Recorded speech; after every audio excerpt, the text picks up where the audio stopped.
We've talked a lot about the financial condition of cities around Michigan. This week, the Michigan Municipal League released a study that says cities did not get the amount of statutory revenue sharing from the state that they were supposed to for 10 years. Municipalities missed out on $6 billion, and you can bet mayors are furious with these numbers. One state rep called this revenue stealing. So according to the Municipal League stats, Grand Rapids was supposed to get $72 million. Flint was supposed to get $50 million. Muskegon, $14 million. Sault Ste. Marie, $5 million. Traverse City, $4 million. Troy, $20 million. The list goes all around the state again, and this was over about 10 years. So first off, I think you have to define statutory revenue sharing and how legally the state then could absorb those funds. And if you're mayors of these cities and you see this and you say, wait a minute, how did that happen?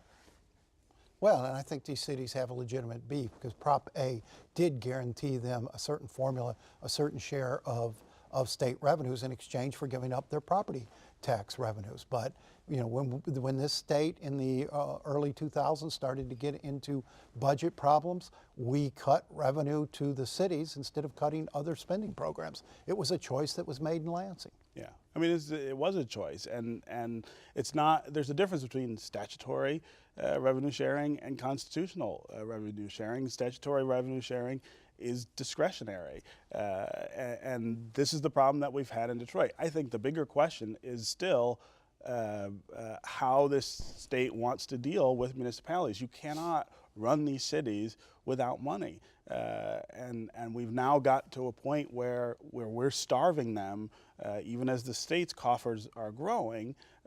We're not pumping money back into cities. If that's how we're going to do it, we sort of have a limited number of choices. You either have to reform the system so that municipal government doesn't cost as much, or maybe we don't have as much municipal government, or you got to come up with a new way to make sure that they are able to raise the funds that they have. But right now they're sort of backed into a corner where the tax laws don't allow them to raise the revenue on their own, and in some of those places the tax rates are so high that you don't have a practical way to raise tax rates, but then the state is also not helping them out. You can't manage things this way. You will push more cities into emergency management. You will push some of them into bankruptcy. Flint, I think we should keep a real close eye on this year. I think that's a city that could also slip into a bankruptcy because we have not come to terms in this state with how we want to fund local government.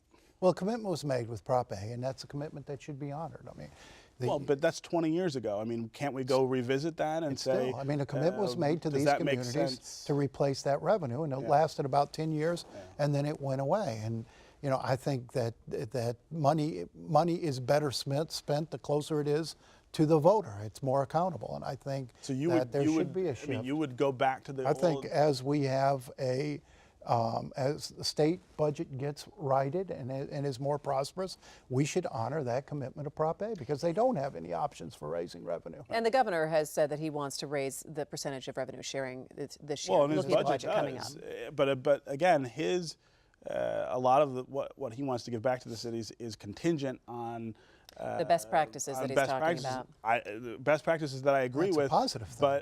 But you still can't run the cities without the money. I mean, best practices or no, they don't have enough money to deliver services. Yeah, but he does have an obligation to make sure that this money doesn't get squandered in the ways that it was squandered in so many cities for so long. Right. So I have no objection with the best practices, and I'm glad to see he's recognizing in his budget that these cities need more help. I mean, the infrastructure in these cities are crumbling the same as the state's infrastructure is.